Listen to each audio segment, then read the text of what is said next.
here's what I have to say about reading comp. My number one goal when I go into a passage is to own that entire passage. And what that starts with is the first sentence. I want to read that first sentence. I want to understand what it's telling me and get it. Like if this author were talking to me in big academic language, I'd want to be like, oh, okay, hold up. Let me think about that for a half second. Okay, now I get what you're saying. Let's continue. And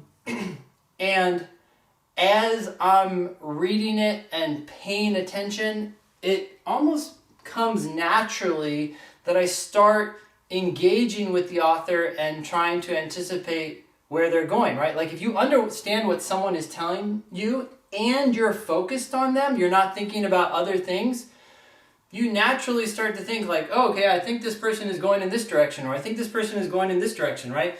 We do it all the time in conversation. We're talking with our friends, they're telling us a story, and you start to anticipate where you think that story is going to go, right? You think they're going to tell you that they broke up, or they got together, or I don't know, whatever their drama they're talking about. But why do you do that? Because you really understand what they're saying when you're tuned in. If you find yourself getting distracted by the timer, by the proctor, by the previous question, that's okay. Immediately forgive yourself and just backtrack to wherever you think you lost focus and start again. That is actually the best way to recover from anything on the test. Immediately just don't judge. It doesn't matter.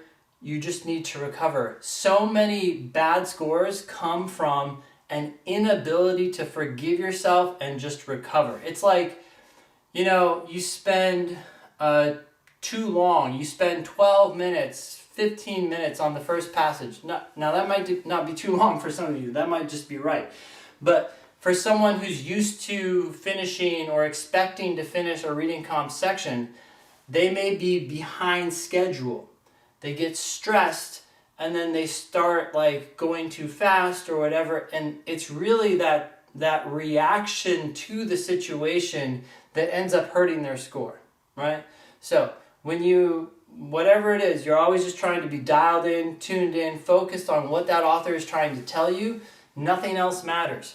Because if you are seeing eye to eye with that author, then you are going to know the answers to these questions. Yeah, there's some hard ones. You may just be like, dang, I have to learn how to read better or whatever.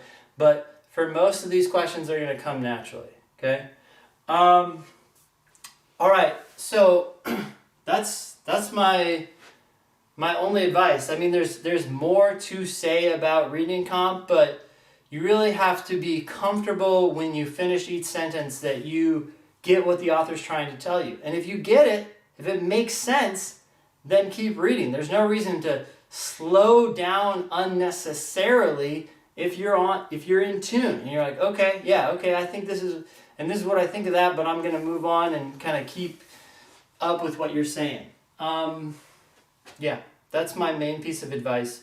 And then as you read the questions, you may need to reframe the questions in a way that makes sense to you. That's the same thing I'm doing as I read each sentence in the passage. I'm reframing them so they make sense to me. I reframe the question, I loosely predict an answer, and then I start looking for the answer that seems closest to that prediction, but I'm also open to the fact that I may have predicted an answer and not necessarily the only correct answer, right? There's always a different angle that could be approached here, and so it's more just a loose prediction to get me started. In general, questions in reading comp are top-down questions. If that doesn't make sense to you, don't worry about it. It just means that the answer is going to be supported by the passage. And for that reason, most correct answers in reading comp are weakly stated. That's not the most important thing in reading comp, but it's like so many questions in reading comp are top down They're basically asking you what must be true given what was said in the passage. So answers that say something really strongly are less likely to be true given what was said. It's easier to prove that the sun may come out tomorrow than that it will come out tomorrow, right? It probably will, but it's easier to prove that it might or that it's likely to than that it will. So in general, I'm more receptive to answers that seem to be narrow, not saying anything more than what the passage said, and generally that means weakly stated.